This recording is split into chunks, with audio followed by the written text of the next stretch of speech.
Nakikita nyo ba yung nakikita ko mga idol?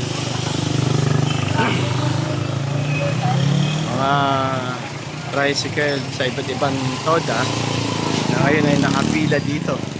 Mahaba na pila. Kasi renewal na ng kanilang mga rehistro.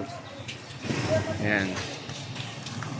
At dito ayan nagaganap sa Pilot Drive Gate 2.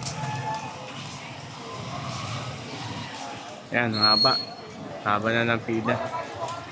Riverside Toda, Commonwealth Toda, at Doña Juana Toda. Ayan.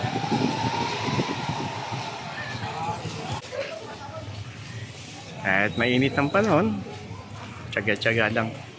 Dito naman sa tabi naman ay mga nagtitinda ng gulay.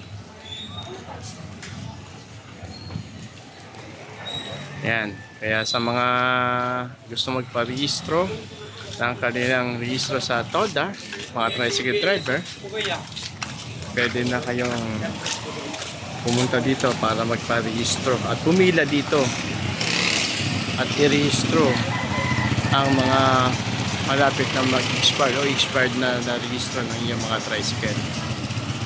Okay, si Kuya Alex ito sa